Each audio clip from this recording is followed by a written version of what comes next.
guess I'll do the, oh, I guess should I start again or wait to the live streaming? There goes Denise. I think Karen will let us know when it's being streamed, right? Oh, it looks like, well, I guess it's already going, so. Already going, Ryan. I think you're good to go, Ryan. All right, so I'll call the meeting to order yet again for the Autonomy Peterborough Source Protection Authority. I'll begin with our land acknowledgement, where we respectfully acknowledge that we are on the treaty and traditional territory of the Mississauga Anishinaabe. We offer our gratitude to the First Peoples for their care for and their teachings about our earth, our relations, and may we honor those teachings. I think we have a quorum today. We have a new colleague with us, Kimmy. Welcome, replacing Diane for the foreseeable future, I suppose. That's correct. Thank you. All right. Anybody have any conflict of interest that they would like to disclose at this point? If not, then at so time, please call it out. We have no delegations today, so I guess I'll be looking for an approval of the agenda. Everybody got an approval? Joe and Carl? All in favor? Looks like a pass to me. And the minutes of the meetings held on April 15th. Has anybody had a chance to review them? Sherry, you want to move them? Thank you. And Jim, second them. All in favor? Thank you, everybody. I don't believe there's any business arising from those minutes. All right, then it moves us on to the reports. So SPA report 01, 2022-01, status of the annual reporting. We've, Meredith, this is your baby. Wonderful. Thank you, Mr. Chair. Through you, I'll just share with the members that the reporting was completed on time this year. We're using our electronic annual reporting platform for the second year, and it really is a wonderful tool. It allows everyone to basically go in and fill out their own information. Then Terry and I have the ability to enter what we need to. We can check it all, and then everyone can actually download their own PDF of their reporting. So it's really great. Everyone, again, the municipalities, everyone did a great job. It can be a little bit overwhelming for new people, and there were a lot of new staff this year. They did a great job, and certainly want to recognize Peterborough Public Health. They are so busy with everything else, but they have a responsibility to contribute to the reporting. And they were one of the first ones to get it done. So yeah, everyone did a great job, and we're very pleased with the results this year. I'll talk about that a little bit more in the next report. All right, do we have any questions about this report? All right, can I get a mover? Kim and Tracy, all in favor? All right, thank you, everyone. So our second report is SPA report 2022-02. This is the annual progress report as a follow-up, I believe. It is, thank you, Mr. Chair, and again through you. This report summarizes the progress made in 2021 towards implementing the policies in the Trent Source Protection Plan. This is one of the reports for approval tonight. What we need is a motion for this to be shared with the TCC, and all of this information is going to get rolled up into another report. So this is our SPA report. Many of you will recall by May 1st, the TCC has to create a similar report, and then we'll share that back with you later on in the year. This one basically does a bit of a narrative, so you know some of the context for the policy implementation, where we're at, and you'll see it's got some check marks in there. You know, we're progressing well, and that's really the key to this one, is that implementation is going well. We started implementation back in 2015, so we've got more than 5 years under our belts now, so that's great. So we're really seeing a lot of progress, particularly with the risk management plans. And Terry Cox is your risk management official and inspector, and she's on the call as well. So I just want to recognize her efforts. One of the deadlines we had to meet was to have all of the risk management plans negotiated successfully by January 1st, 2022, and that deadline was met. So that's wonderful, and that's thanks to Terry's efforts. And then you'll see in some of those numbers, there are a number of additional risk management plans to be completed because of the changes to the vulnerable areas in Norwood when the new drinking water system, when the system was upgraded. So those aren't due till 2024. So we'll keep you apprised as to the progress towards completing those.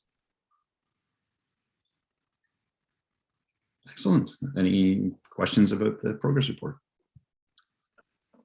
Andy? Yeah, thank you, Mr. Chair. Through you, on the report, Meredith, on the risk management side, or the section 4, which for risk management. So it refers to the RMO is responsible for implementing 39 policies. So that's a different than the 38 risk management plans, right? Yes, through you, Mr. Chair. The source protection plan contains a number of policies. 53, I think is the right number, but I don't have that right at my fingertips. The risk management official is not responsible for implementing all policies. That job is restricted to Part 4 under the Act. So under that, through that lens, there are 39 applicable policies, and yes, 38 risk management plans. I do want to point out one error that I noticed, and my apologies. In the number of threats in that table 4, you will see that the number of threats says 45. If you actually added up all of those numbers, you would only get 44 because I missed one of them. So I'll correct that for the report in the minutes. And the difference between the 45 and the 38 is all the Norwood, the addition of the Norwood? Correct. So all of the threats that we went through that long-winded process of identifying, oh my goodness, it's 5-6 years ago now, those have all, they all now have a risk management plan in place. Through you, Mr. Chair, the one caveat I'll put on that is part of the job of the risk management official is verifying threats. So there's threat enumeration. So that's looking at all the possible threats. And then there's verifying of all those possible ones, which ones are actually there. So it's things like if you had a fuel tank in this area, all these properties could have fuel tanks. And then what Terry has to do is find out, okay, which ones actually have the tanks. So the numbers do change as more information becomes available, as people convert, say, a fuel tank to a gas furnace, or if they connected to a municipal sewer. So you will see fluctuations over time in the number of threats. So that's a question we often get is, why are these numbers changing? Those are some of the reasons why they could change. And so those numbers of threats are related to the actual threats, those verified threats. Does that answer your question? It does. Just one more. If my memory serves me correctly, we had some road salt issues in some of those threats, and we were having a challenge with MTO. So has that been resolved? Through you, Mr. Chair, I'd like to call on Terry Cox to speak to that one specifically. Thank you. Through you, Mr. Chair. There are no outstanding matters to be resolved with MTO with respect to the application of road salt at this time, and all activities that constitute a significant drinking water threat for the application of road salt within the Autonomy Peterborough Source Protection Area have been addressed through negotiated risk management plans. So are they adhering to what we want them to do, or is the way they solved it simply saying we don't have to do it? Through you, Mr. Chair, I'm not in a position to regulate the MTO. Enough said. Okay. Any more questions? No? Okay.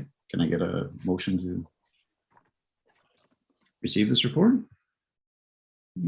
Carl and Sherry? All in favor? Everybody, thank you very much. With thanks. A lot of work. All right, so those are the reports for approval. Then we move into the reports for information. And I believe Meredith, is there still all yours. So the next one is the 2022-03 Trent Conservation Coalition Source Protection Committee updates. Thank you, Mr. Chair. I'm just flipping through my paper so I can give the right dates to you. This is just a summary of the meetings that have taken place since the last meeting of this Source Protection Authority, which was almost a year ago. So meetings were held in March, May, July, and September of 2021 and January of 2022. There are summaries of all of those meetings prepared, and they were attached to the report for you. So what you'll see is ongoing discussions related to the updates under Section 36 of the Clean Water Act, those policy updates that all of your municipalities have contributed to through the municipal working group. And we'll be working through the rest of that Section 36 update process over the next year. So you'll continue to receive updates, but that's the focus of many of those Source Protection Committee meetings. I can try to answer any questions if you have any specifics related to those meeting summaries, but those are prepared by the TCC. Kim, I see you have a question. Yeah, thank you, Mr. Chair, and through you to Meredith. Thank you for the report. And I know it's always challenging with these minutes when questions are asked because they're from other meetings and other people's addresses. But I was curious, the March 25th meeting, there was a chair's report that Chair Hunt gave some comments, and he referred to Eastern Ontario as having an issue with outdated science. And you know, that sounds like a concerning observation. Did you have any reflections on that or any more information? Through you, Mr. Chair, I would have to go back and specifically look at that report to be absolutely sure, and I'm happy to do that for you. I believe that was referring to the fact that the technical studies were done back in 2006. So the assessment report is based on science that's, almost 20 years old. And yeah, so I think that's what that was in reference to. But I'll certainly check that, and we can follow up with that at our next meeting in Business from the Minutes if you would like. Thank you. I appreciate that, Meredith. And just one follow-up question on, let's see, these are the minutes from, I think, May 27th. And I asked you this question before, and it was addressed in the minutes opening up this particular report or the whole package about Sterling and their Tier 3 water budget. So it still indicates that there's no funding from the ministry. Again, was that because it's deferred or they don't have to finish till 2023, or is there just no funding from the ministry? And maybe that question might apply to the 20-year-old technical studies too. That's the reason we don't have updated science. Through you, Mr. Chair. At this point, the ministry is not providing funding for technical studies. There was quite a bit of money provided at the very beginning of the program to undertake the original delineations of the vulnerable areas, some of the Tier 1 water budgets, but that financial landscape has changed, and at this point, yeah, no technical study funding is being provided to my knowledge. Thank you. And through the chair to Meredith, is there other avenues of funding for these technical studies and updates as well as new ones? Are there other areas that you can apply to, or is it all dependent on provincial funding?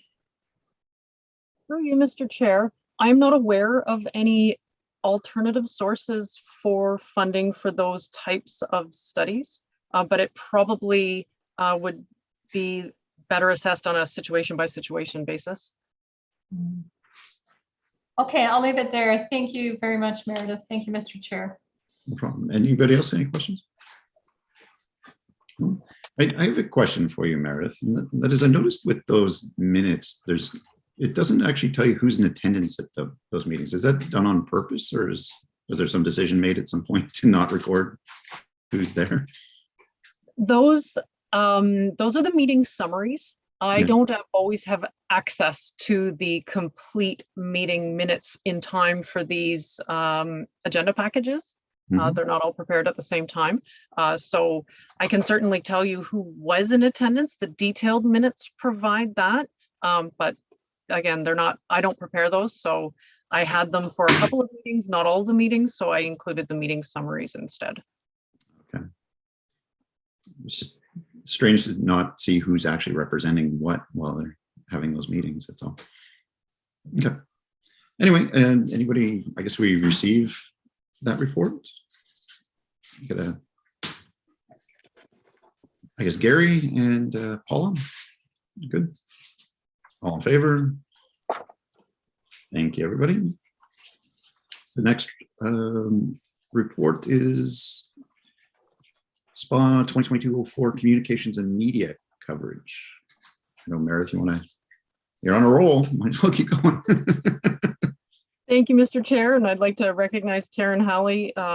She put this together, and it looks wonderful.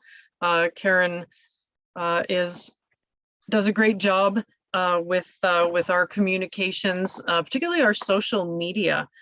Terry and I work really closely with Karen to do this, and we've really switched over to a much greater use of the social media and the digital platforms since the pandemic, because then we can reach people. You'll see, first of all, some of those summary statistics are really interesting, looking at what people are viewing, how many, what pages they're viewing, and how much time they're spending there. So the average time on each page is 2 minutes and 26 seconds. So that means people are actually reading things. So that's great. That's what we love to see. There are also quite a few different campaigns that are underway, and you'll see that some multimedia around the drinking water protection zone signage and a media event with Minister Piccini. Also sharing social media posts, that's really important. You can really magnify your coverage by doing that. So again, Karen does a great job sharing things from other municipalities, from Conservation Ontario and any other sources. We started a campaign last year with messaging focused around each municipal drinking water system. The example there is from Havelock, Belmont, Methuen. And we do find we get great responses to those targeted posts about individual systems, and lots of great questions from residents. So people are really starting to become much more aware of their drinking water. This gives us the ability to make them more aware of where their drinking water comes from. So we're finding this the new digital media a great way to communicate with people. Excellent. And I actually notice the posts quite often, and do read them. So keep up the good work. Any questions on the media report? Jim, is that a scratch or a question? Take it was a scratch. All right. Anybody want to receive this report? Kimmy? Scratch or move? And Joe seconds it. All right, all in favor? All right, thank you, everybody. The next report is SPA 2022-05 Correspondence. I did notice here that there's a lot of municipalities encouraging the provinces to expand the source water drinking program to the private sector. I don't know whether you want to comment on that, Meredith? Sure, through you, Mr. Chair. There was a lot of correspondence last year about that. So encouraging the province to expand the drinking water source protection program, because right now it's only related to municipal residential drinking water systems. But there are still many, many Ontario residents that get their water from private drinking water systems. So private wells, things like that. So this was looking at that and making sharing their concerns with the province. There were discussions about that at the provincial level. And my understanding right now is the province is putting together some guidance documents for private drinking water systems, but we don't really have a lot of detail or any timelines on that. So I can certainly keep you updated. Any questions from anybody? No? Want to move her? Carl and Tracy. Thank you. All in favor? All right, good to go. Right, so the next section is the update on the approval of amendments to the director's technical rules. I believe you have a verbal report on this one. Yes, thank you, Mr. Chair. That's just a verbal report. The proposed amendments were approved in early December of 2021. So when that happens, we get a notification, and then the province had indicated there would be some more detailed guidance for implementation to be provided and some training sessions. We only received a guidance document earlier this week. It came out on Monday or Tuesday, and we haven't been informed of the dates for any of the training sessions. So I wanted to let the SPA members know that the rules were approved, and staff are working through the details of what does that mean? How do they get implemented? What are the timelines? So as that information becomes available, then we'll keep you informed. Okay. And the next one, there's another article about keeping Ontario drinking water safe, number 7. We'll just handle them both at the same time. Okay, through you, Mr. Chair. That's an article. One of our Source Protection Committee members, Terry Reese, is also the Executive Director for the Federation of Ontario Cottagers Association. And so he contributed to that article, and it speaks to some of that correspondence that you referred to. So calling for an expansion of the drinking water source protection program. So I just wanted to bring that to your attention. Okay.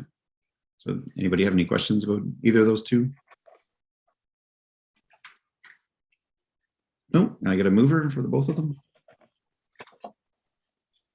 Paula and Kimmy. All in favor? Thank you. And I think that moves us to a closed session, but we have no closed session. Is there any other business we want to bring up? No? Okay. We'll move to, I guess, upcoming and future meetings. Through you, Mr. Chair, I do actually have dates for some of those meetings at the last, when this package was put together, they hadn't yet been confirmed. The next Source Protection Committee meeting has been scheduled for March 31st.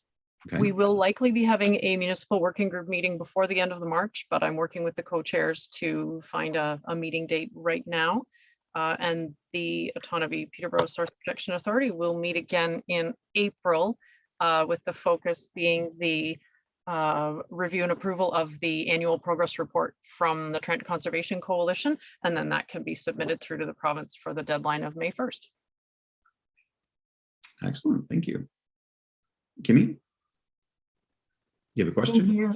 Yes, I was just waiting for the OPSPA meeting on the 21st.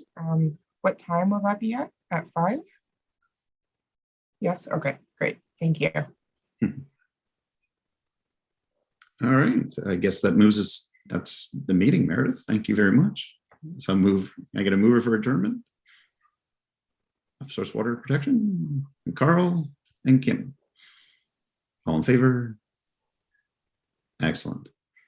Thank you. Thank you very much, Meredith. That was a lot of reporting. Thank you, everyone.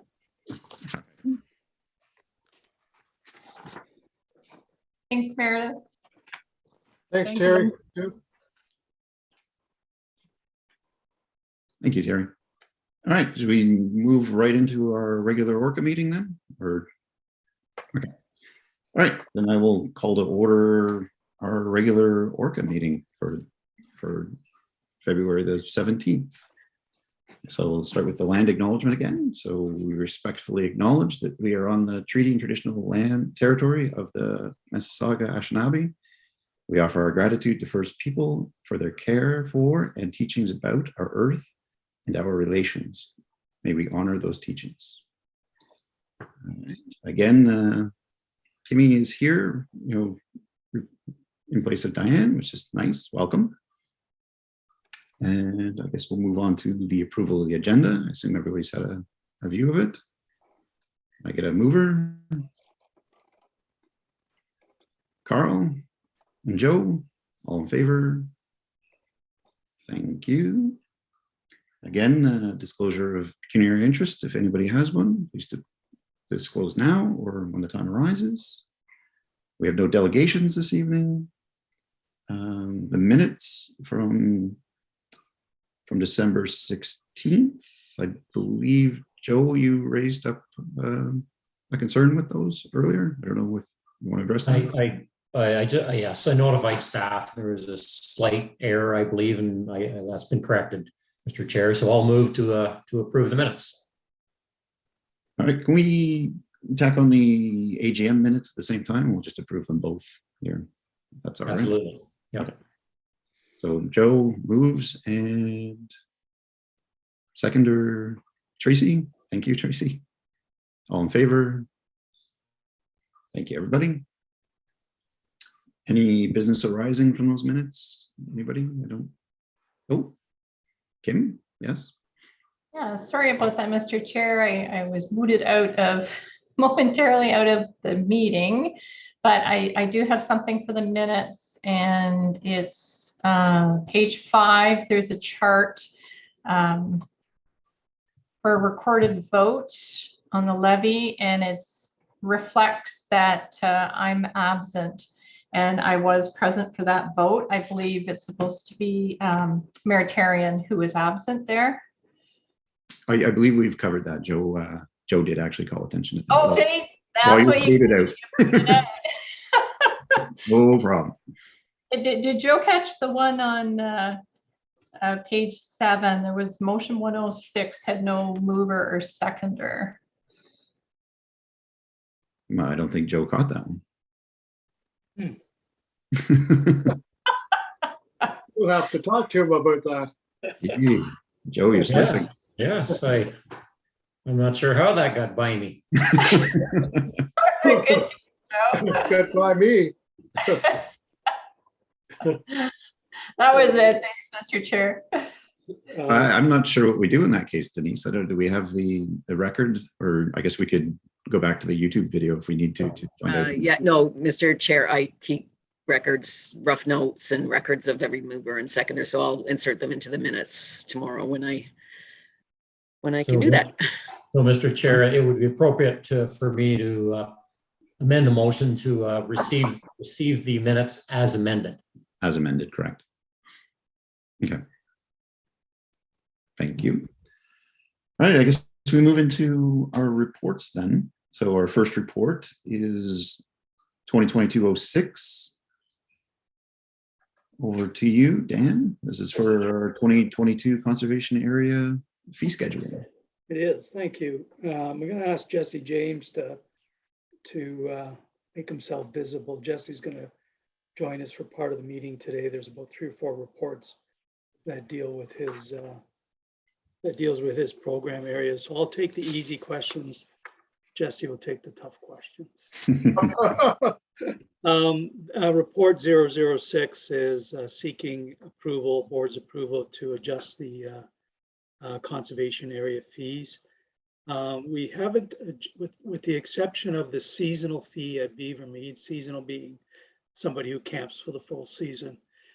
We have not adjusted any of our fees in this schedule since 2019. So this is a bit of a cost of living adjustment. Well, a little less than a cost of living adjustment, but it's the first adjustment in 4 years. And the second part is our revenue stream will change a little bit this year because our reservation system provided by a company called Let's Camp will be billing or will be charging the campers directly at the time they make the reservation, versus in previous years, they would take a clawback on the payment to us. So we're going to see an increase in revenue due to a fee increase, and we're going to see an increase in revenue because the clawback to the service provider is no longer being charged to us. It's being billed directly to the directly to the camper. So you'll see in the appendix there, the second appendix is the complete schedule. Appendix A, I believe, is the schedule that shows the change and the magnitude of change. Shows recommended fee and the magnitude change from the previous changes. So if there's any questions, we'd be pleased to take them. Ms. Sippel? Yes, thank you for that, Mr. Chair. So, through you to either Dan or Jesse, and the numbers we're seeing there are the current ones. So for example, the day use permit for vehicle entry, $18, that's the current. It isn't the changes at $1 and it's now 19. Is that? The proposed new one is 18. Is 18, okay. The difference from the previous, a change of $1, yeah. Okay, thank you. And through the chair, I was just curious. Now I know Warsaw Caves is pretty far out from where people are maybe able to bike or walk in, but I know people canoe up to Warsaw as well. And it looks like it's more expensive to be driving a vehicle in, and there was probably some point where encouraging carpooling out, instead of two couples driving two cars, you could go together, and then the cost was per vehicle. So it was cost effective. But I'm wondering, even looking at what we're doing for climate mitigation in the city and connecting modes of transportation together and trying to incentivize people to get out of cars and travel different ways. And maybe Carl could speak to this too, whether people move differently out to the caves from Warsaw. If you biked in, would you be considered as a walk-in if you're biking? So if we want to encourage biking, or if someone canoes up the Indian River, do we have an opportunity for them to get a pass and stay and do some hiking and then canoe back to Warsaw? So I was just curious about if people are starting to enjoy a full day and using multi-modes of transportation through water, cycling, car, walking, how do we accommodate that? And it might be for the future. Maybe we're not there yet with the population density in that area, but it was just something I was curious about. So I'll start, and maybe Jesse can add. If somebody canoes up the river, they're not likely to go to the gatehouse to get a permit. So that's kind of I guess legally speaking, an unauthorized access. I would do that, Dan. I would go to the gatehouse. I know you would, but there are We'll others. keep an eye on you. Yeah, there are others, if you can imagine. For some historic reason, we've had what we find is people will do a walk-in permit and park out front. They still drive to the gate, but they park in front of the gate versus go through the gate and park in the parking area at the day use area and stuff like that. So that's really what's happening. We're not, you occasionally see somebody riding a bike out that way. But in fact, the OPP will ride a bike out there from their little substation in the community of Warsaw. So that's just a historic thing. It really doesn't account for or contemplate or incent alternate modes of traffic or travel rather. So yeah, that's it. And we actually when we looked at this year, we were really wondering what we were doing by offering people a slight discount to park out front versus a little more of a, or pay the extra $2 or $3 and actually go on site. So there are people that will save a few dollars and park out front. And maybe what we really want to do is encourage everybody to go on site, not park out front. But it's history. That makes sense. Yeah. Are there bike racks there? I can't say that I've ever really noticed. No, not at the gatehouse, and I don't think so, Jesse. No way. We do have bike rack down by the entrance to the caves and at the comfort station it's just outside of the campground. But yeah, we do have a couple of bike racks, not at the gatehouse though. Oh, that's great. Thank you. And Mr. Chair, I also wanted to ask about the permit for annual hunting. So there's no fee for that. Has that ever been reconsidered? Just thinking, just the most recent thing where I was speaking with Dan, there was hunting in one of the conservation areas, which is allowed by permit, but it allowed baiting as well. And so there was some potential cleanup required from the bait that was there. Has it ever been contemplated to charge for a hunting permit?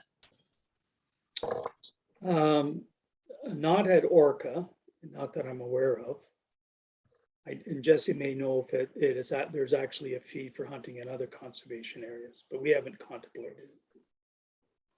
Yes, there are several other conservation authorities allow hunting and they charge a fee for their hunting permits. So through the chair, would that be a source of revenue that we might contemplate?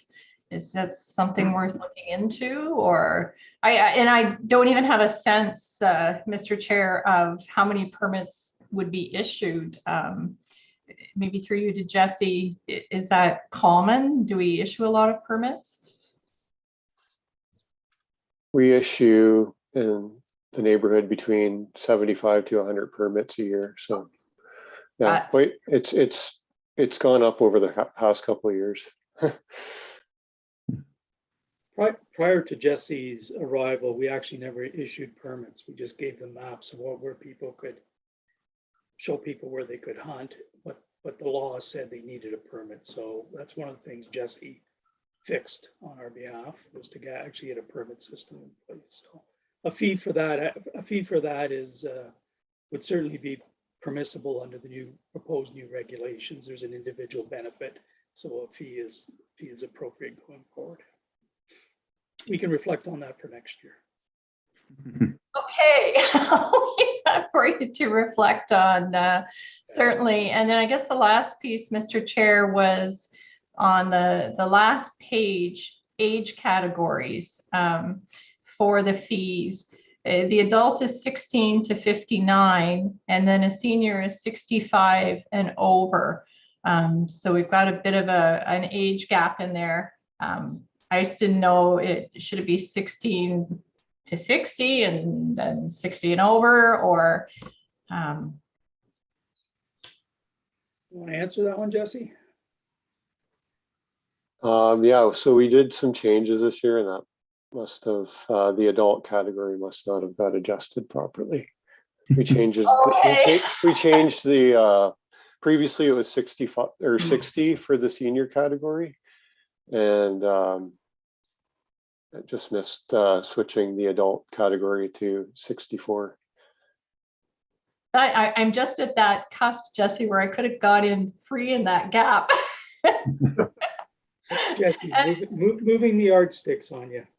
Yeah, there you go. Okay, that's it for me. Thank you, Jesse. Thank you, Mr. Chair. All right, well, Andy, I think you were next, but I think that might have been your question as your hand went down. Kim raised my point. Okay, thank you. Then Joe, you have the floor. I do. Thank you very much, Mr. Chair. Dan, I noticed in the report you talked that we're going to an online booking system, and it speaks about the reservation fee, a deposit of $2 to $5, which seems incredibly low. And then is that reservation deposit fee refundable with a sufficient advance notice? So that's the service provider's fee for the service.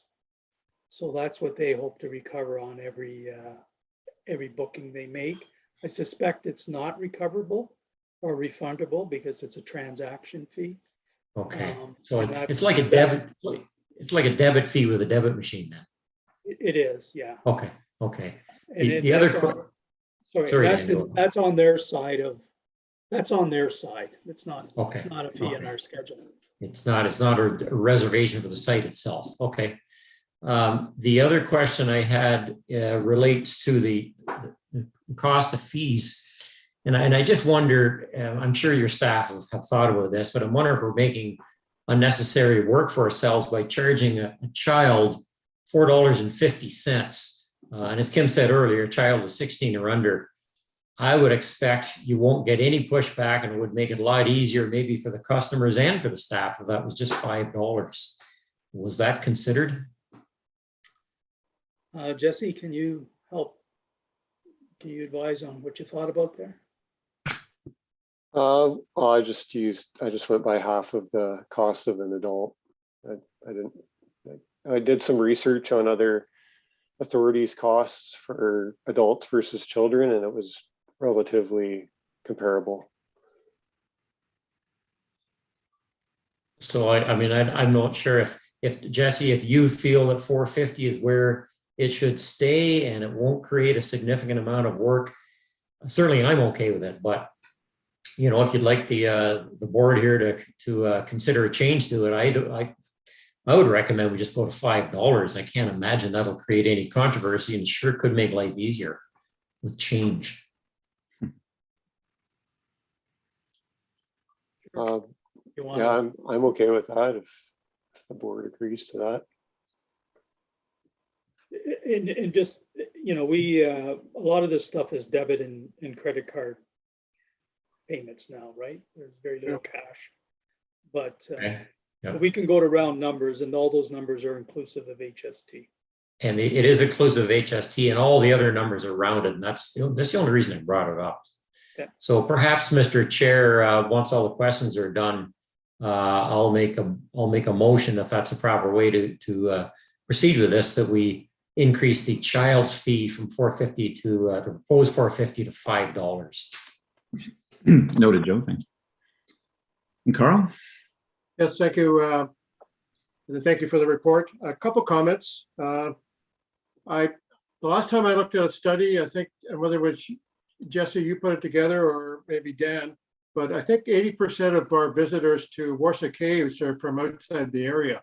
It's very popular for these people from the Greater Peterborough area or Greater Toronto area and so on. So maybe that has changed. So as far as carpooling and so on, it may not be a factor. The other thing too is bike chain. If the bike rack is full, there's lots of cedar trees there to chain your bike to. There's all kinds of them. So I don't think that should be a concern. Hunting fee, I would have a concern with implementing a hunting fee. It's good to know who's in our areas because I think people that go to these conservation areas are very responsible, because I know too many hunters that probably would, if you put a fee on it, they'd probably go in there anyway and beg forgiveness if they get caught. And I think it's better to know who is there. So that's my rant for the today. Wasn't really a rant, I guess. No, it was pretty tame for a rant there. Right. Okay. So, Kimmy, you had your hand up earlier. Did you still have a question? No, I was going to respond to the fee, increasing the fee, but I'll wait till there's an official motion and then I'll speak to it then. Okay. Well, if there's no other questions, then I guess we'll entertain a motion, which includes increasing the fee to $5 for children and also correcting the ages on the adults. And Joe, you okay with that? Yes, yes, I will. I think that maybe if we increase the $4.50 to $5, then those children the cost for those children are covered if they are in the vehicle, and that would encourage maybe people to drive through the gates and park where they're supposed to. I just don't think it's going to create much fuss, and it could make life easier. I do understand the point. It's well made that a lot of the transactions now are debit, but there's still some cash floating around, and it just in keeping with round numbers, which is how I like to roll. So I'll make a motion, Mr. Chair, that we approve the summary of fee changes to conservation areas for 2022, with the exception of the walk-in child permit fee be increased to $5, and then that age category be corrected. Being corrected. Okay, thank you. And a seconder? Kim? All in favor? Or discussion first? I see you have a hand up there, Kimmy. Sorry. Yeah, no, that's okay. While I can appreciate the, trying to make it a bit easier and rounding the numbers up, I do, and I know 50 cents may not seem like a lot, but if you have I work with another organization that, we see families with lots of kids. So it's not unusual for them to have 5, 6, 7, 8 kids. And, when you've got that large size of families, or if you're traveling from, a distance, every dollar counts, every cent counts. So I'm not sure that it's fair to increase the number to $5 simply just because it'd be easier for us to deal with. We want to make spaces as accessible as possible. We're really trying to encourage people to, come out to these spaces and get to know the land that they live on. So I would speak against increasing the fee from $4.50 to $5 for that reason. And also, we've got lots of folks who are coming out of a really difficult financial situation and may not recover for quite some time. So really, every cent really does count. And most folks, due to COVID, have access to paying with debit. So I don't think that, certainly we still have cash users. And for those folks, I'm sure they know that they should always keep quarters on hand for them. And if not, perhaps they might be willing to pay the extra 50 cents and just round it up themselves. But I hate to be contrary on my first meeting, but I don't feel comfortable increasing the fee just for the ease of it. But I'm in favor of everything else. Thank you. Thank you for your points, Kimmy. Joe, you. Thank you, Mr. Chair. I just want to make sure I understand the vehicle entry fee of $18 includes all the people in it. Is that not correct? Right. So for $18, Kemi, if you show up with a vehicle with it, doesn't matter how many people are in it or children, that's the fee, $18, period. It's only for individuals who would show up and walk into the gates, and there's not that many. There's certainly not very many. That's where this would apply. So your point's well taken, and I don't disagree. But I think that the examples that you used are likely to take advantage of the $18 vehicle fee, including all the occupants in it. So I'll let the motion stand, and I'm not sure how it'll go, but I just want to make sure that that point was clarified. Thank you. Joe, you're referring to the old drive-ins, eh? You pack everybody in the car. Kimmy, you want to revote? Thank you. No, and certainly I appreciate that explanation. I was aware of that, and I do understand that, but my comments still stand. We don't know people's individual situation. So whatever I think we can do to alleviate people's wallets, I think we should do, especially because there's, if there was an argument more than just, well, it's easier than $5, I might reconsider, but that doesn't sit well with me. And I just for clarification, in terms of voting, are we able to separate motions out, or is it just one motion and that's it? Oh, we can separate them. Yeah. Okay. In that case, if we could separate them into 3, because I think there was the fee schedule, the increase from 4 to 5, and then the age change. Thank you. Okay. Well, I guess let's tackle the fee schedule first in terms of the $4.50 versus $5. You have a motion on the floor, Mr. Chair. Say again, sorry. You have a motion on the floor. That hasn't been voted on.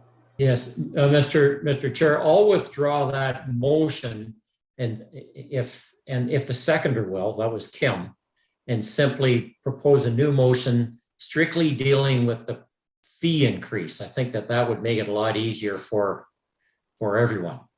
And that motion will be that the fee increase for walk-in child be go from the proposed $4.50 to $5. Okay, so both, That's a standalone motion. so both the first, so Joe and Kim, you're comfortable with the change in that motion? I am, Mr. Chair. Thank you. And I just wanted, if I can, a quick clarification through you to Dan.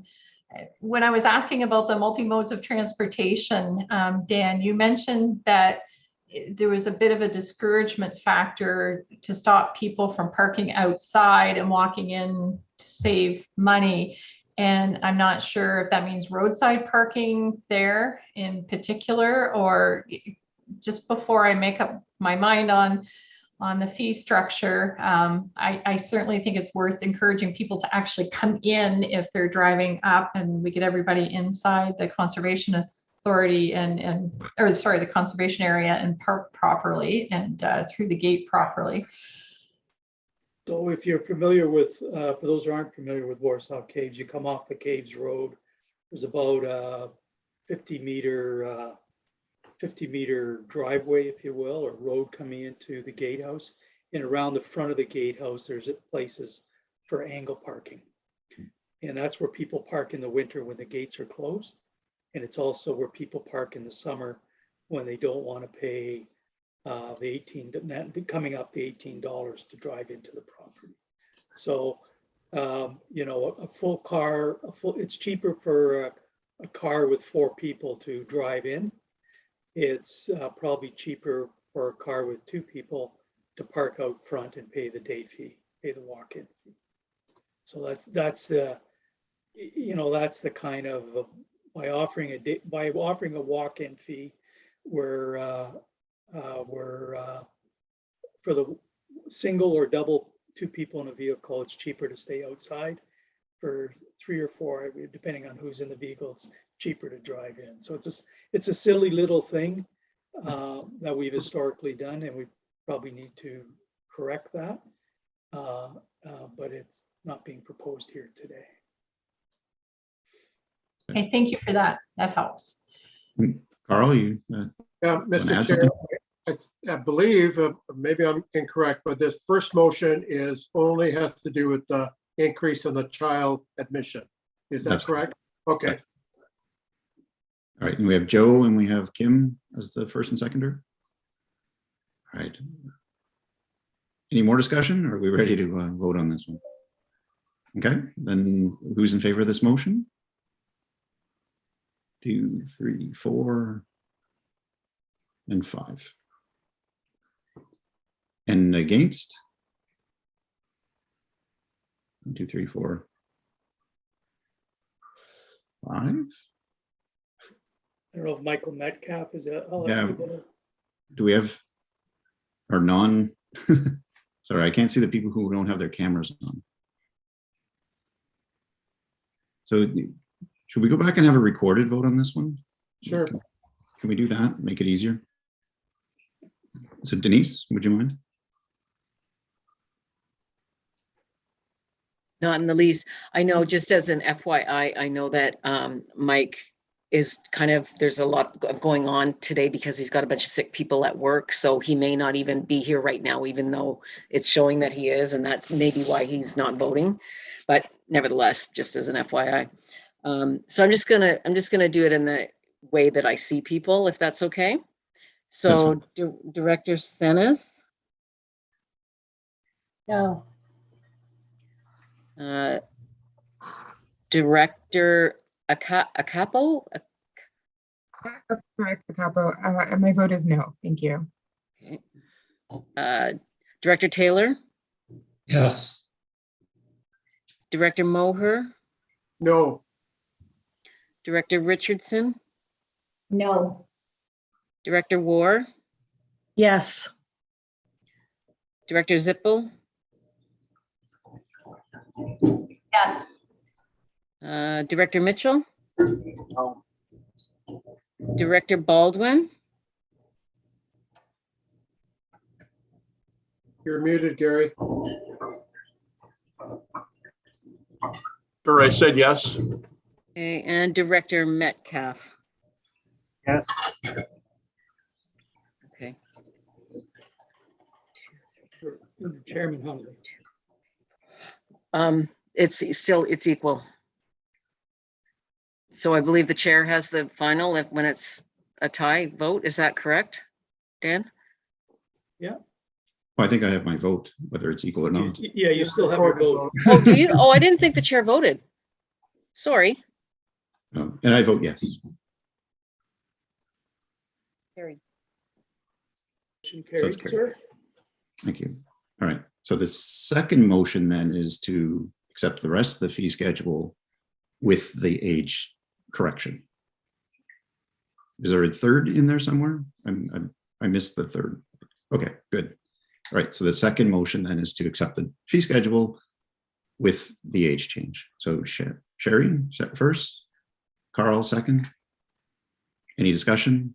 We're not going to exclude anybody on age. All right. And all in favor?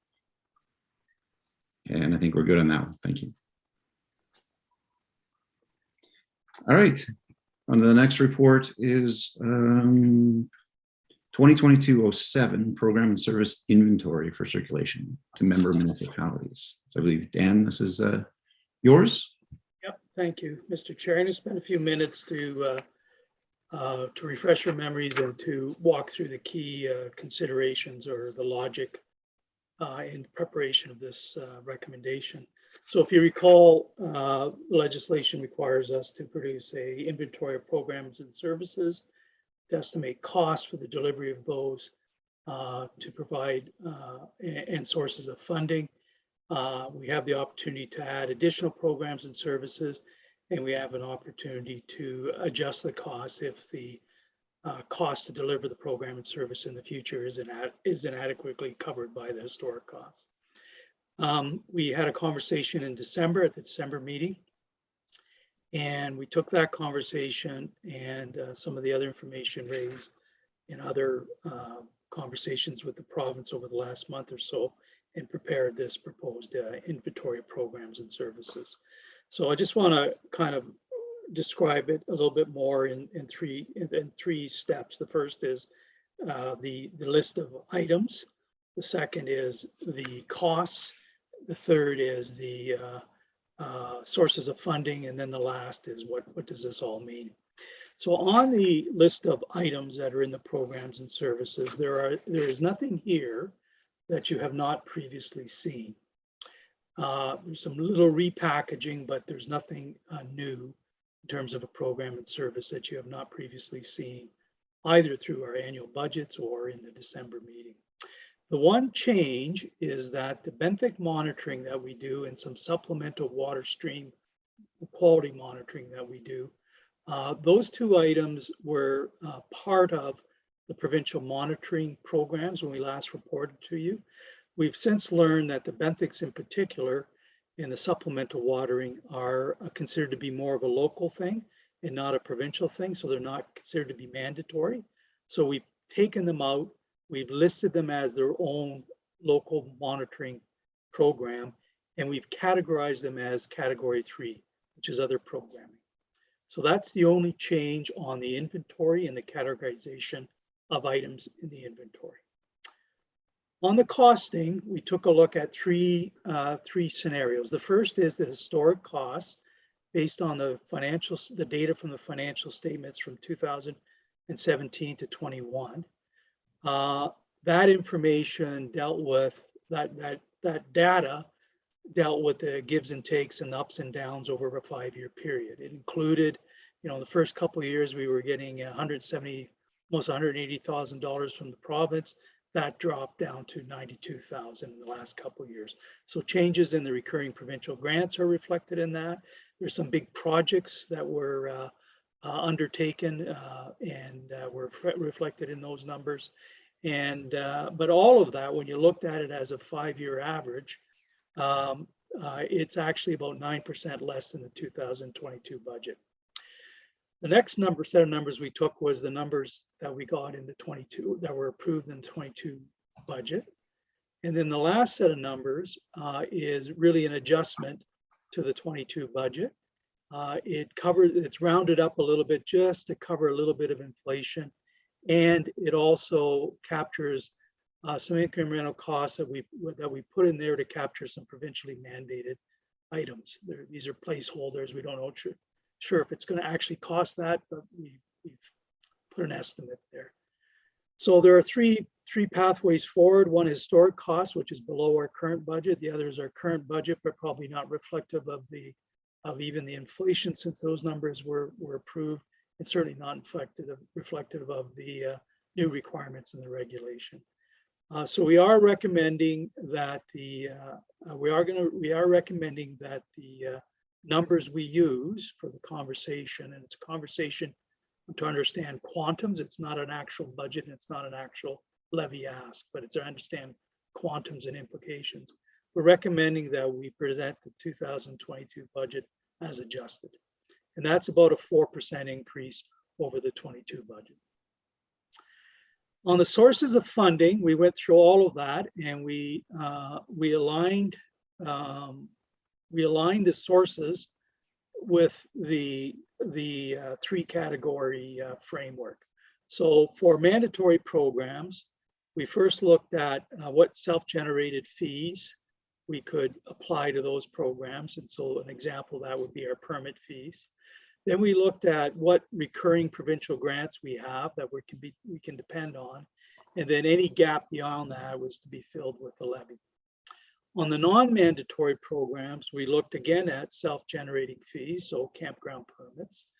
We took a look at other sources of money, which is called private funding, and that includes things like donations and things like grants from not-for-profit foundations that we receive, like Trees Canada is an example of that.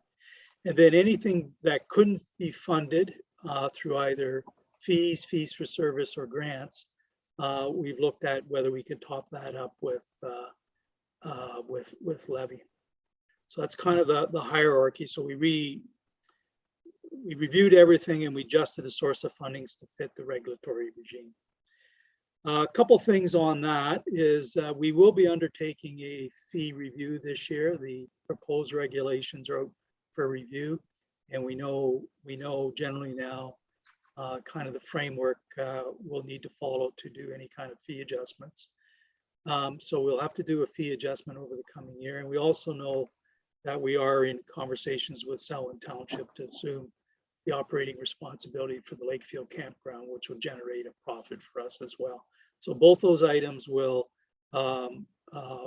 change the funding split on a go-forward basis. The magnitude of that is yet to be understood. So those are the three kind of lenses through this. Where this all leads us to is that we have a suite of Category 2 agreements that we should attempt to renew. They are technical reviews for planning matters, natural heritage planning matters. They're the RMO function that we provide for the municipalities on the Clean Water Act. And the third one is the operating arrangement we have for Beaver Main Campground, and potentially the operating arrangement for the Lakefield Campground. So those are the groups of agreements we need to renew. And then what you see in the proposal here is two other programs, or Category 3 programs, for which we would ask or seek municipal support for funding through an cost apportioning agreement. This is a new type of agreement. Municipalities can choose to sign or not sign. If they choose to sign, we can levy for that. And we're putting out there two areas of support. One is the local water monitoring, which includes the benthics and some supplemental stream monitoring. And the other one is some staffing time to support our work in providing advice and assistance to private landowners to do land stewardship activities. The quantum here is $32,500, represents about 2% of the current levy. On the capital side, we believe that the mandatory stuff can be funded by the current capital levy. The only exception is major capital works for dams. We have nothing imminent for that right now. That can all be deferred for 4 or 5 years, and we would handle that as a special benefiting levy at the time. And for campground capital, we're proposing that we start to build a reserve funded by campground fees to handle campground capital replacements. So subject to board approval, the next steps would then be to send this to the minister, send this to member municipalities, and post it on our website. And in our transition plan, we've already identified that we would provide about a 60-day window to have conversations with member municipalities, to answer questions, present to councils if asked or if required, and to establish a specific negotiating timeline with each municipality around the agreements that are identified here. So I think I'm fairly repetitive of what's in the reports, but I thought it'd be useful to just kind of speak to it at the beginning. So pleased to take any questions, Mr. Chair. Thank you, Dan, for going through that. It helped clear it up for me anyway. So I don't know, anybody got any questions regarding it? Kim? Thank you, Mr. Chair. And just a quick question. And Dan, thank you for all the work that you and your team put into this. It's really comprehensive and it'll be a great reference moving forward. I was just wondering, and I'm not sure if I'm remembering it correctly, to do with water control structures and erosion control structures. There was a point, I thought, when the regs were coming out that we were talking about the potential for stranded assets. And I see in the natural hazards program planning and management section here, they're mandatory, but there's no source of funding associated with it. So I just kind of assumed that was maybe operational. And then when you went down to the capital, and you've just mentioned about the funding. So are we still kind of like with having to apply to WECI and there's nothing there? The province wants us to make a plan, but we don't have any funding to enact that plan for those assets? So what the regulation says is that water control infrastructure and erosion control infrastructure that deals with flood and erosion management or water augmentation are considered to be mandatory structures. And as a mandatory structure, we can levy for capital repairs. But then in another part of the regulation, it says for anything we own, any land we own, we have to do what's necessary under the Occupiers Liability Act to keep it safe. So what we've done here for basic operations and light maintenance to keep the structures safe from a liability perspective, we've captured that as a mandatory cost. We have not captured today as a mandatory cost major repairs, because there can be an argument that some of our structures don't satisfy those regulatory purposes of flood or erosion control. And where we're vulnerable is we own dams that actually power mills. And somebody can make the argument that that's really a water power facility, not a water management facility. And so we're a bit vulnerable on that. And we, quite frankly, have just simply punted this problem down the road. We have no imminent need to do any major repairs. Therefore, we don't need to kind of get engineers' assessment of whether or not it meets the regulatory requirement. If it does at some point, we would approach it as a benefiting levy once everyone's satisfied it meets the regulatory requirement. It's kind of a strategy response. But today we're just simply asking for operational resources, operational money to do our annual operation of making sure signs are up, making sure water or safety booms are in place, pulling logs, putting logs back in, fixing little divots and the like. That's all we're doing and all we're asking for. And that's a basic Occupiers Liability Act obligation. So yes, there's been a lot. We've had a conversation that points to whether or not these dams meet the regulatory requirements that we can rely on, or they don't. I think we're vulnerable on that, but we're not vulnerable on our obligation to keep them operationally safe. We have to do that. So, did I answer your question? You did perfectly. No, I appreciate the distinction. That makes a lot of sense. And Thank you. thanks so much. Thanks, Mr. Chair. Joe? Thank you, Mr. Chair. Dan, how concerned, no, that's not a fair way to ask it. I'm concerned about the difference in adjusted costs between our budget costs. And I think you made the statement that there's about a 4% increase with adjusted cost over budget. And I'm just worried, Dan, that when we're submitting these costs for review to the province, and I believe that's how it happens, that they're going to look at our budget and say, why don't these align a little closer? So this is not a budgeting exercise. This is a conversation about levy support. And to have that conversation, the regulations require us to put some numbers on the table. And the regulation says you either put the historic numbers on this table, but if you think those historic numbers don't reflect the future, then you can put a future looking number and just simply explain it, and it's okay.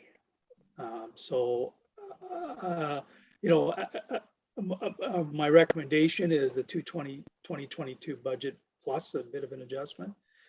I weighed on, not weighed, but I considered quite substantively whether or not we should just simply take the actual 22 budget and present that. A lot of CAs are just doing that. Some are using historic, some are using the 22 budget. And I'm suggesting 22 plus, because I think over the next 12 to 18 months, in 8 months time or so, we're going to be into the 23 budget, which is going to be greater than the 22 budget. So it's anticipating trend, and it's a little bit reflective of the new costs associated with new regulatory requirements. Just hanging that out there that this didn't come completely free or cost neutral from the province. So it's tactics. I could see going both ways with it, but today I'm suggesting 22, adjusted 22. Okay, that's fair enough. Thank you for the explanation. Yeah. Andy? Thank you. Through you, Mr. Chair. First of all, Dan, there's an enormous amount of work in this. And so thank you for doing all that. Just curious, I had a couple questions. First one, though, I'm just curious, how many person hours of labor went into trying to prepare that report, roughly? The staff will tell you that I have thought nothing else but this. I know Denise did all the historical number crunching. I'm going to say better than a week of time of her individual time to crunch the numbers, better than a week. I've had bits and pieces of times over the last 6 months. I'm going to say maybe equivalent of a month of my time over the last 6 months. And then all the managers have been in different calls and everything. So at least a week of contribution by each manager. Meredith and I seem to spend a lot more time talking about the nuances of hers. So I'm going to say two to 3 months of staff time trying to sort through this, think through it, consider it in the development of the 22 budget, leverage a 22 budget into this, at least a few months worth of staff time. That's a document. My concern is when you present these to the municipalities, the folks around this table are pretty familiar with the stuff in here. And even with our familiarity of dealing with this for almost 4 years as a board, it's always good that you refresh our memories and you go back and give us the historical context. I find it very helpful. But for our council colleagues who are going to be seeing some of this stuff for the first time and who have none of that context, this is going to be really challenging to get their minds around what is actually here. And the ability of staffs who are fully engaged, I mean our municipal staffs, on a host of things, particularly since I suspect this will end up in the planning department, for them to be able to provide the kind of support to councils to be able to fully comprehend what's being suggested here. So I'm a little bit concerned about that, and I noted, and I think it's going to be important, even though it's going to be time consuming. A presentation from yourself or members of the ORCA staff to councils when they receive this, and the availability to answer questions would be very, very helpful, because I'm just, it's easy to take one thing and just pick it out without having it in the complete context of the way it all falls together. So anyways, I think the way we communicate this and the way we answer questions is going to be critical as we go forward. Thank you. We've in the language we use to describe, to name the program and describe what it's about, our version is probably closer to plain language version than some of my colleagues. A lot of my colleagues' stuff is really science kind of gobbledygook, and I think we've tried to take some fairly plain language approach. But having said that, if you don't know our business, it's still going to be gobbledygook to you. So take that point. I think for the municipalities, the core thing is listen, going forward, here's what we're going to do. Here's what we do for you, and we'd like to continue to do it for you. And here's what like some support from you for us to do. It'd be kind of those three simple messages. So, but I take your point. Thank you. Thank you. Any other questions? No? How would we like to handle this report then? There's a motion there to approve as presented or amended, and instruct me to get on with the distribution per the regulatory requirements. Are we good with the way the report is presented? Sherry, you want to move it? Kim, you want to second it? All right, it's all in favor. And you can get on with it, Dan. Thank you.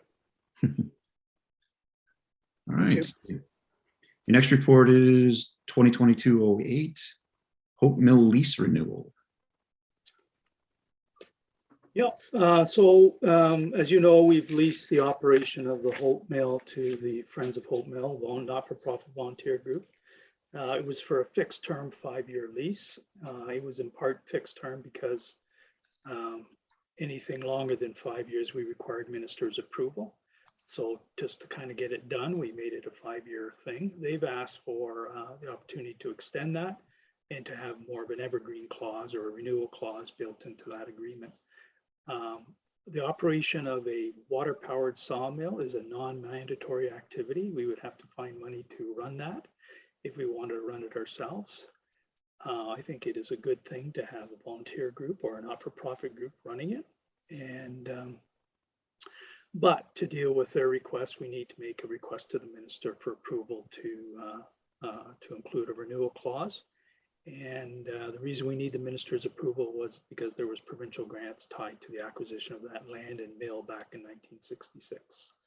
So I'm simply asking for approval to request from the minister permission to be able to include that clause. All right, thank you, Dan. Joe? Thank you, Mr. Chair. And thanks, Dan, for the report. And I totally agree with the recommendation.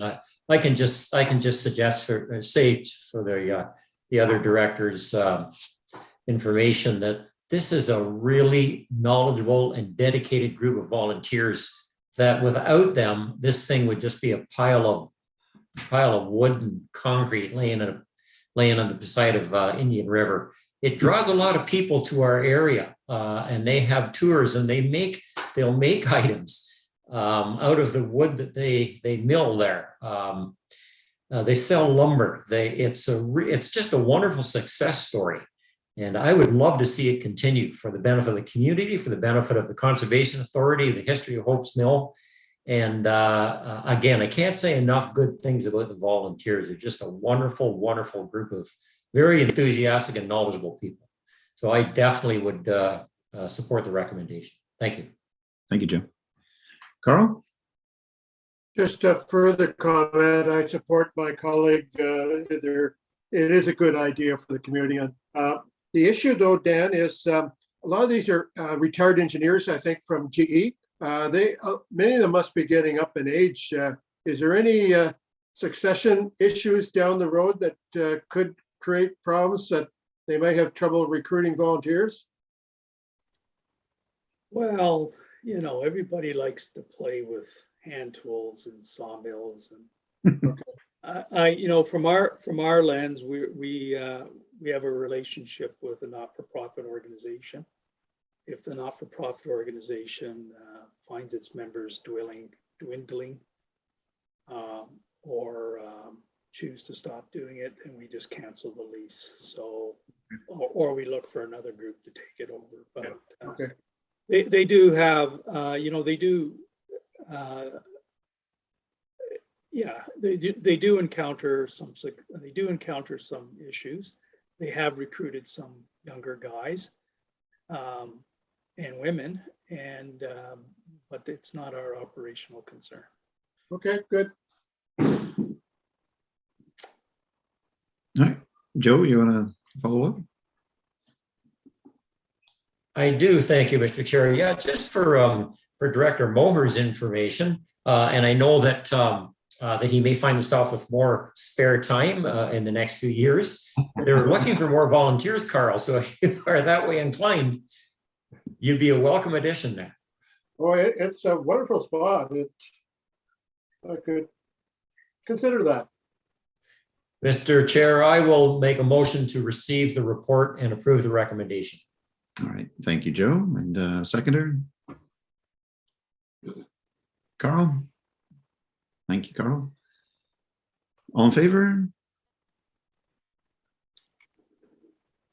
All right, thank you. Motion's passed. Where are we here next? CIO monthly report. I have nothing to, I'll entertain any questions there may be.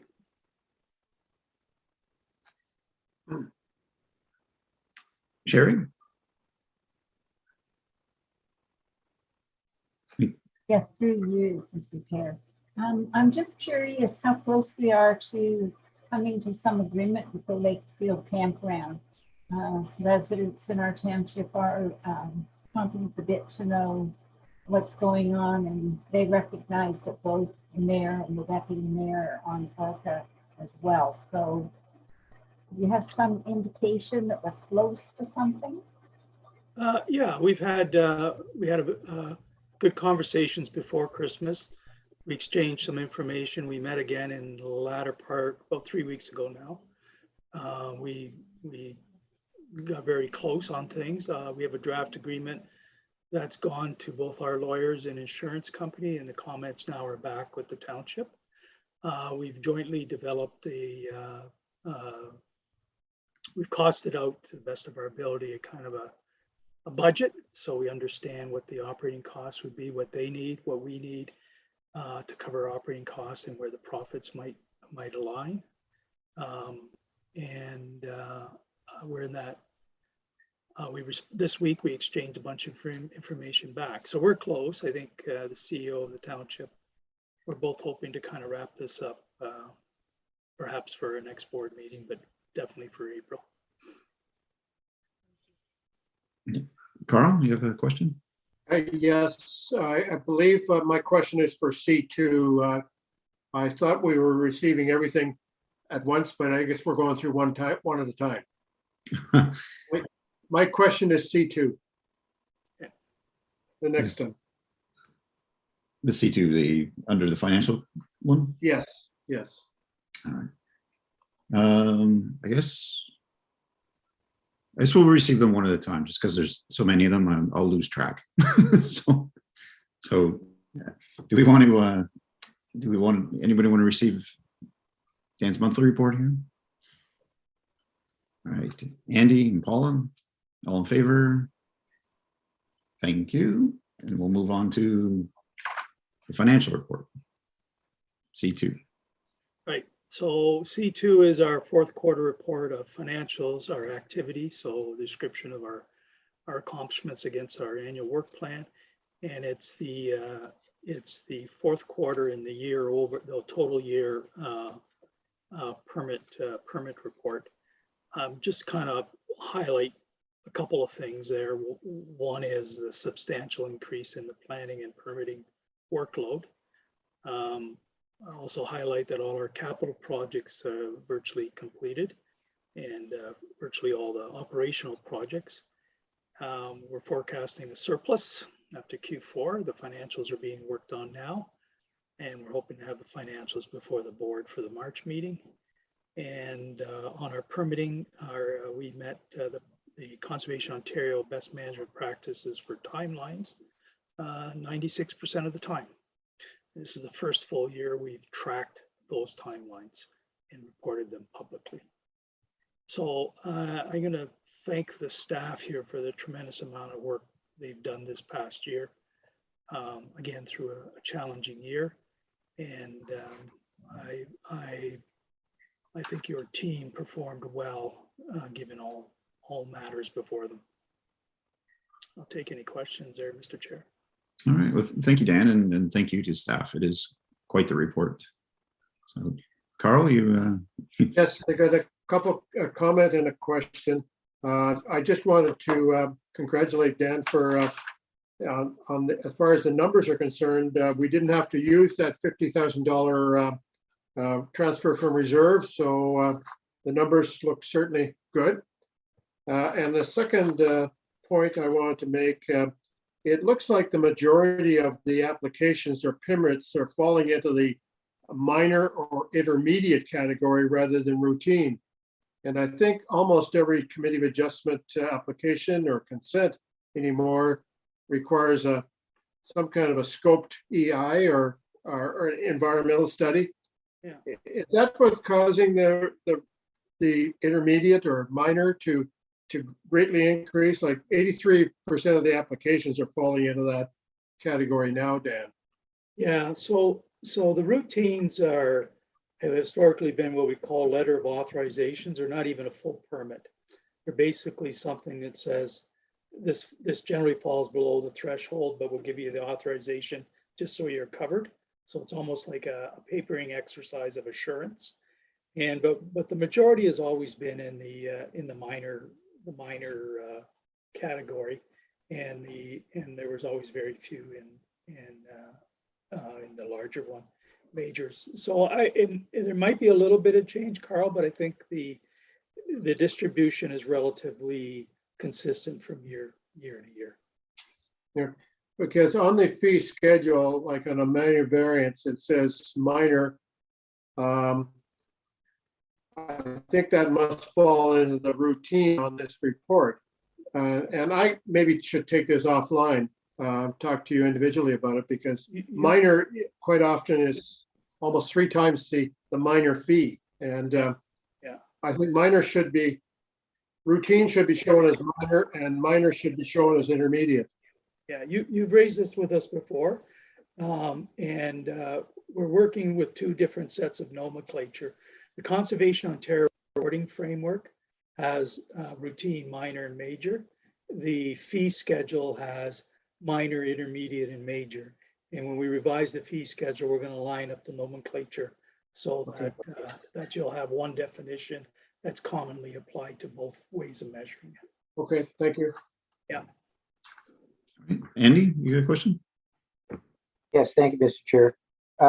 Dan, that projected surplus of $138,000, do you have a high level of confidence that it will survive year-end adjustments? Well, the only major, Denise may be able to speak up here as well, but the only major adjustment obviously is about $190,000 of amortization costs.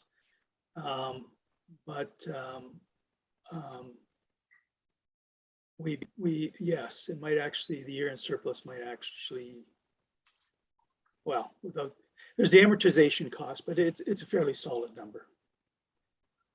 Okay, so we don't anticipate an unexpected invoice rolling in 60 days. We have beat the bushes for all unexpected invoices and all unexpected sources of revenue. I'm pretty confident nothing will fall out of the trees on us. Good. And we're just days away from getting the first draft of the financials. So, No, it's really good news. yeah. Just a question on professional services. We're down to, let's see, we planned to spend 121, we spent 82. That's stuff we contracted out with other conservation authorities to get some of our work done, right? I have to look at it. Anyways, Denise, sticks out a little bit. maybe Denise could answer that. I'd have to look at it. Okay, we can take it offline. That doesn't matter. The only other question. I have a very go quick ahead. answer. Yeah. Yeah, so that is some of the, a small amount is the Mississippi Valley engineering that we sourced out. There's the compensation review. And the reason it's lower is because we didn't do the fee review, and that was going to be around $50,000. So that's where that variance is. We didn't do that. That also includes things like GIS. We outsourced GIS to Ganaraska. So there's a whole bunch of things that go into it. Okay, it's because we And didn't. legal.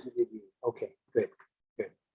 And the final question is, on the permits issued by timeline standards, there's a little thing in the bottom that says we have 34 open enforcement files.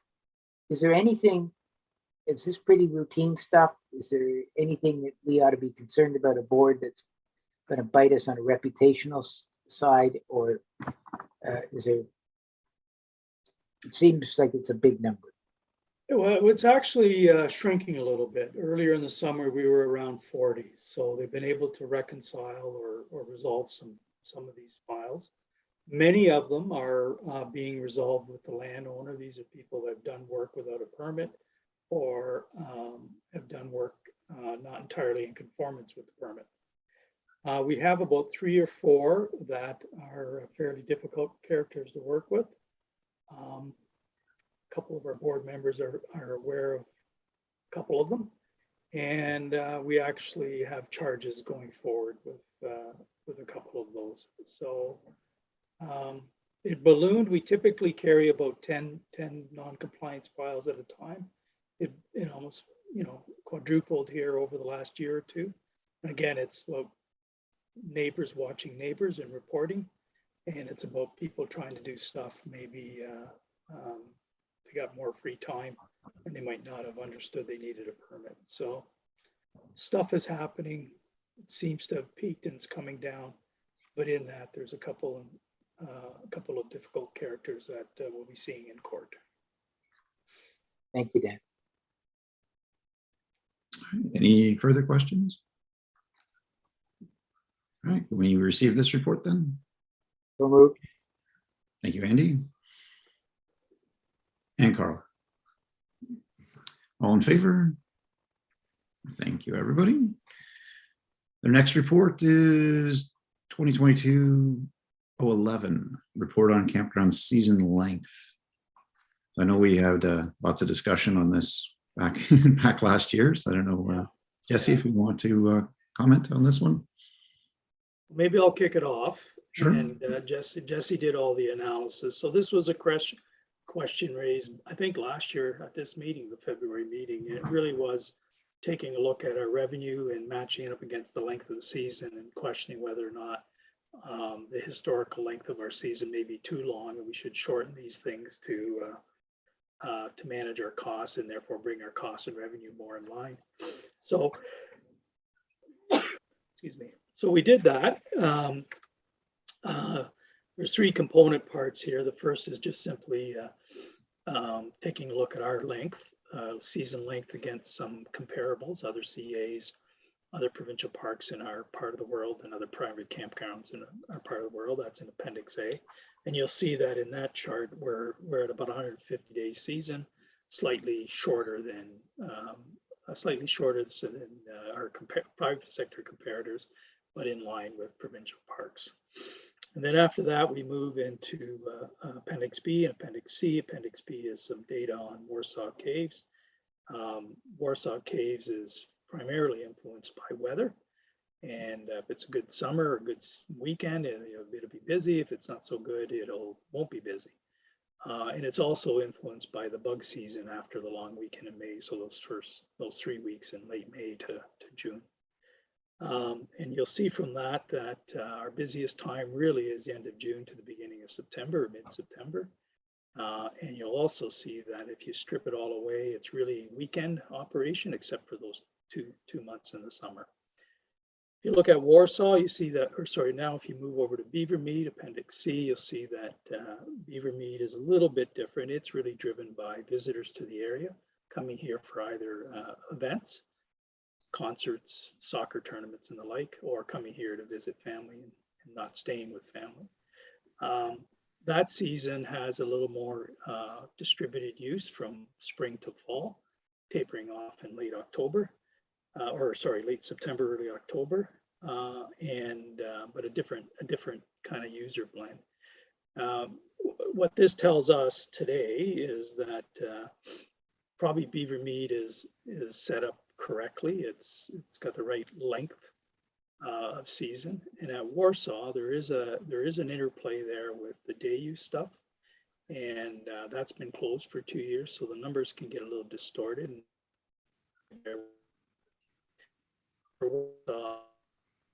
On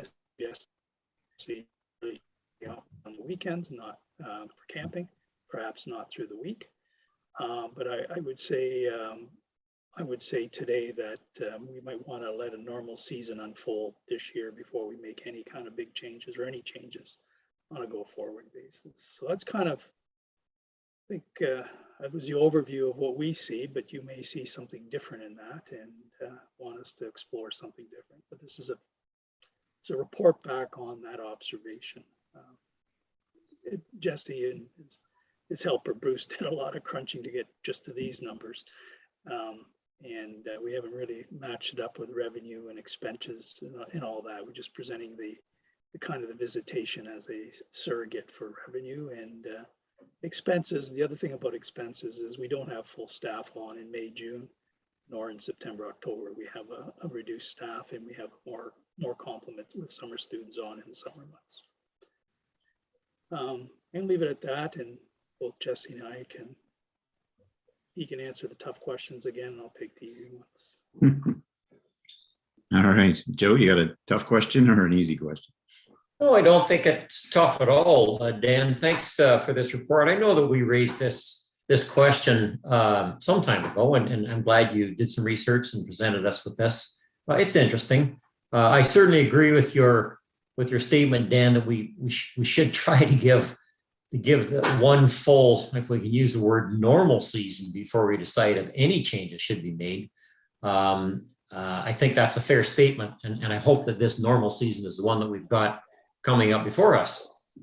I think we also I really think that we need to understand that we're offering recreational opportunities to members of the public. And there's a lot of value in that. And it's almost like a community center or an arena. You just don't run them at a profit. The reason for them there, the value of them isn't actually in the revenue that they produce.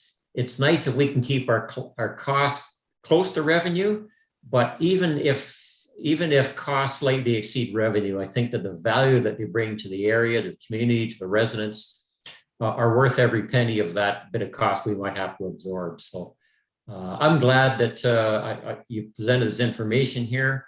I agree we should leave it for now and then to decide perhaps next year if any adjustments need to be made. But at this point in time, I would suggest that we leave it as it is. Thank you. Valid points, Joe. Thank you. And Gary? Yeah, Mr. Chair, my comments were going to be very similar to Joe's. We have a diamond in the rough there in the middle of the city with Beavermead. And sometimes you can't always measure things on a straight dollars and cents basis. So I 100% agree with what Joe's suggesting and Dan's report. Let's see if we can get back to a new normal and then go from there. So if Joe moves the report, I'll second it for him. Thank you, Mr. Chair. All right, everybody's in favor of a new normal? All right. So Joe and Gary, all in favor? Thanks, everybody. Approved or received, I guess. Yeah, thank you. I guess that leads right into the next report of 2022-012. That's the 2021 annual campground report. Right. So this is Jesse's report to present. Jesse, the floor is yours. Thank you, Mr. Chair. Yeah, so every year we do annual statistics summary report of our campground activities from the previous year.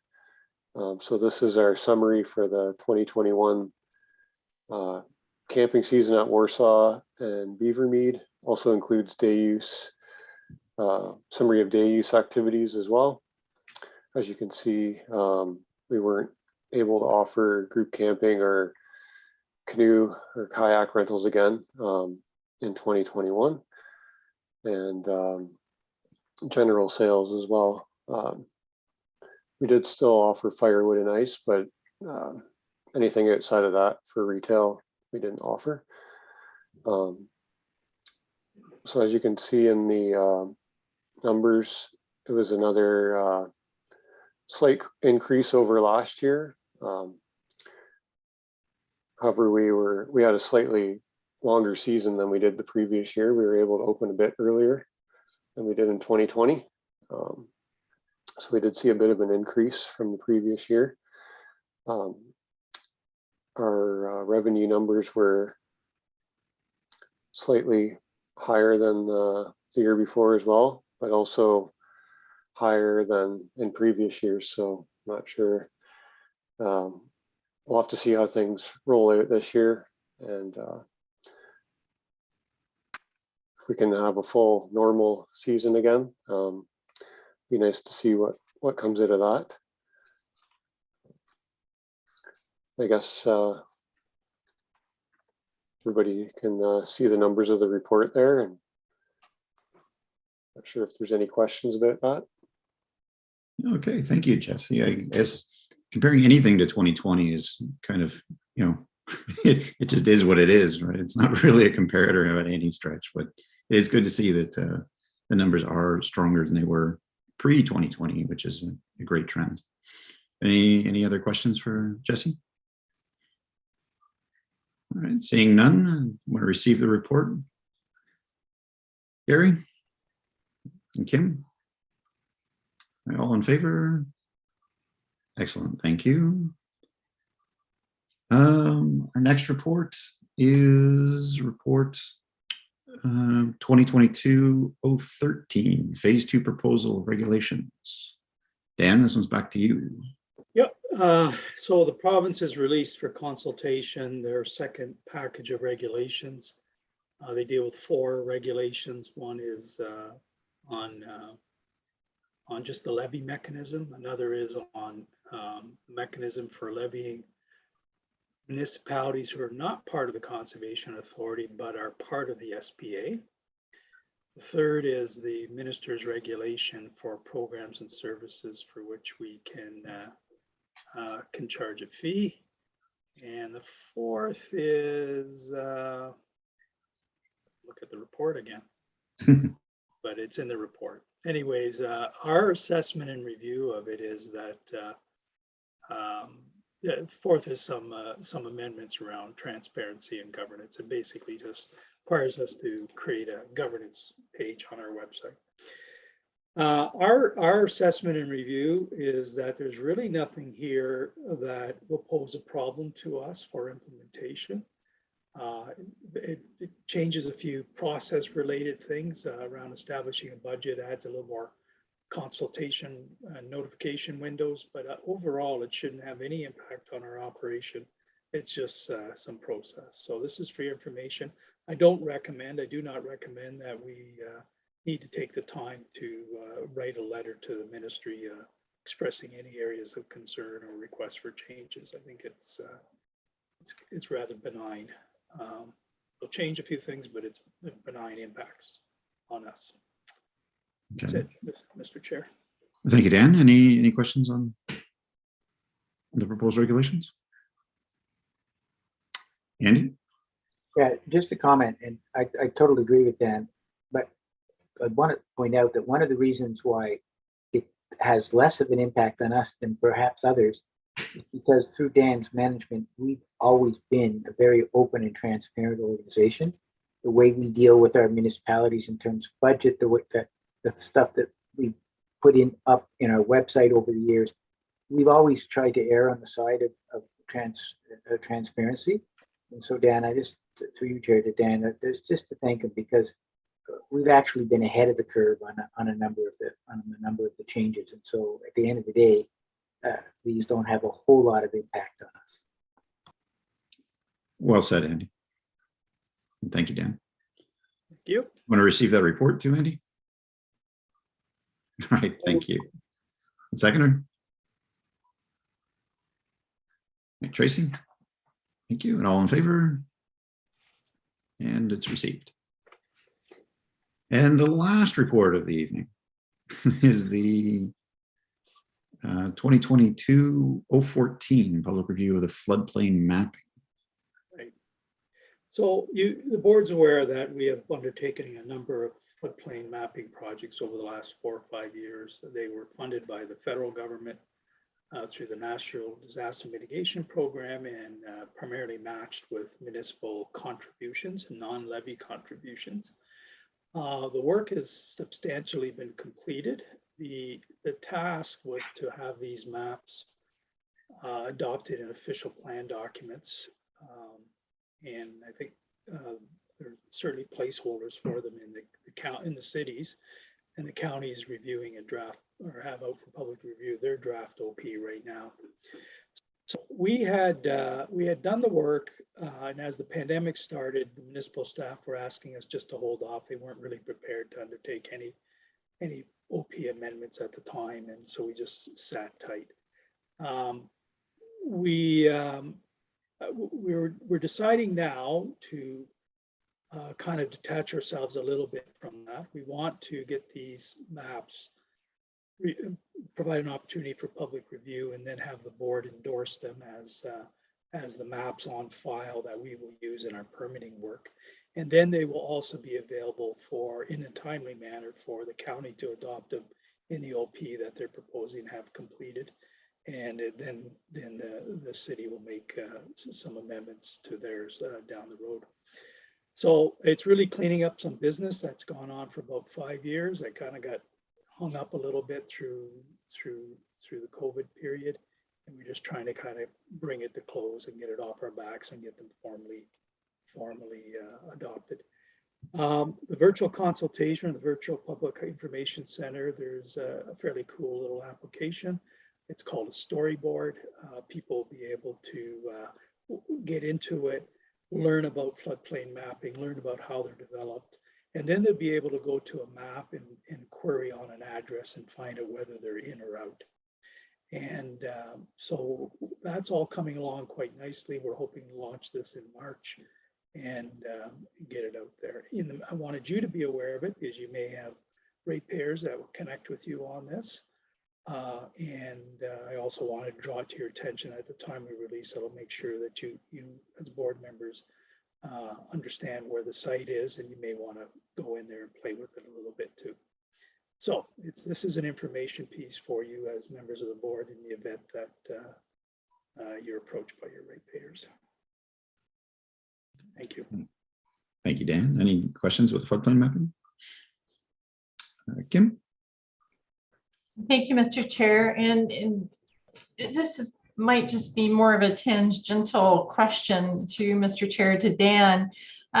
You mentioned people can go in and look at these maps, and my understanding, a lot of work goes into these and they're very robust. And if you were purchasing a property and wanted to see where you were, and that was a deciding factor. And kind of the reason I'm asking this, and I also wanted to circle back to our planning department, is back a while ago, because these things take a bit going through the planning application and review process. There was a situation where there was a property in a floodplain, and it was decided both by the authority and by the council that it wouldn't be appropriate to build below grade there in this floodplain, but it was overturned at LPAT. And I don't have the details from the planning department, but it really made me wonder. I thought this was a tool we were going to have now to make good decisions to protect people and property and make good planning decisions on as well as a reference. And so maybe that's not a question, maybe it's just more of a concern. I don't have the details from the LPAT case, but I'm just really curious about liability and the robustness, and maybe if you could speak a little bit to that, Dan. Sure, I do have some of the details on that case, and actually it's some of the learning lessons out of that case has given me some energy to push this. It was on Crawford Drive. It was about changing a building or getting it recognized as a triplex, I believe. Yes. And it actually was pre-existing. There was no new construction occurring, but for some reason, we needed to get zoning bylaw adjustments. It was in the Lower Byersville Creek flood zone. It is in that zone. And we argued that there was no safe egress. In other words, the depth of water, if you had to leave in the case of emergency, the depth of water in a flood condition would be greater than 1 foot. So the provincial standards, anything greater than 1/3 of a meter or 1 foot is not safe egress. So the city, on our advice, rejected the application. The applicant took it to LPAT. We believe the LPAT member who heard it erred. Didn't recognize the floodplain mapping that was already done. Although now the challenge we had is we didn't give testimony that was a file, it was approved and on file in our office. So that's the piece I'm trying to fix now, is to make sure there's no question about the authenticity of the floodplain maps that we have.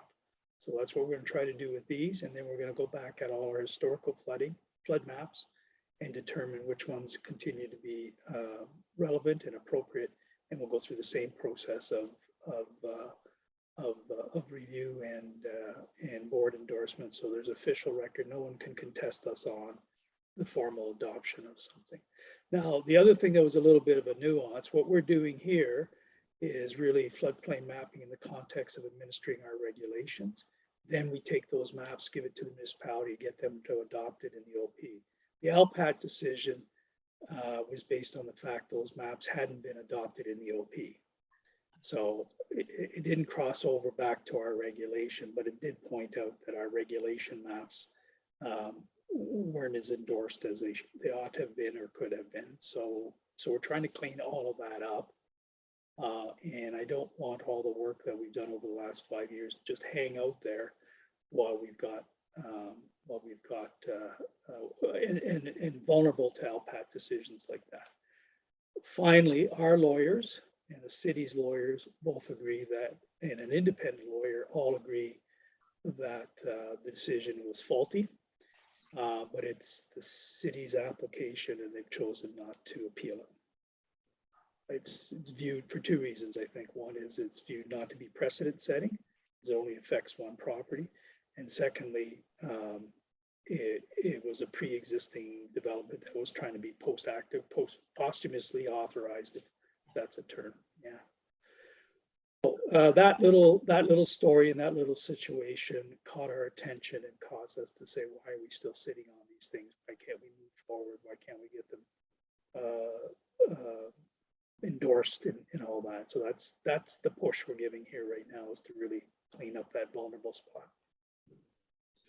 Thank you for that. And through the chair, so moving forward, does the mapping going into the official plans for the municipalities, does that become the primary legal reference for things like LPAT challenges? Or is it like a master copy that's kept at the authority's head office, or they're just duplications of each other? Yeah, so in the Conservation Authorities our regulation that we administer, section 2.2 says maps kept in the main office of the authority that depict the regulatory limits are the official maps. And so that's the basis for permitting, and that's the map we would provide to municipalities for adoption in OPs. Okay, thank you for that. Yeah, that was an unfortunate case, and it's the person who's going to live in that basement apartment, unfortunately, that would bear the brunt of it, because in 2004, that was definitely underwater. So I would trust the floodplain mapping, I guess, is what I'm saying. Thank you. I appreciate that explanation, Dan. Thank you, Mr. Chair. Thank you, Kim. So Dan, are we going to see these floodplain maps coming forward for approval, like in the next coming months? Is that the plan? Are they all coming together at once, or is it going to be, they're going to trickle them in? No, we're going to try to do them as a package. If it's not April, it might be April and May, like two months. But there's a number of them identified in the report. Those are the ones that are going to come through as a group. Okay. The only one that's going to hang back a little bit is Jackson Creek. There's still some challenges with the modeling work on that one. And it's primarily through the city portion, not the upper reaches, so not the Selwyn or Cabin Monaghan. Right. Good job. It wasn't that. Pardon me? Good job. It wasn't Kevin Milbrook or Monaghan. Not this time, Carl. All right. So we're going to try to, we're trying to get this through as a batch. Yeah, just clean it up. Okay. All right, you want to move that, Kim? All right, it's Kim and Carl. Sure. All right, all in favor? Yep. Thank you very much. All right, the next section is correspondence, media coverage. Anybody want to bring anything forward or make comments about any of it? Or just receive it. All right, want to receive it? Kimmy? Yep. And Gary, all in favor? Thank you very much. Open forum. Anybody want to bring anything up? Nope. Then the next stage is closed session, but people want to take like 5 minutes and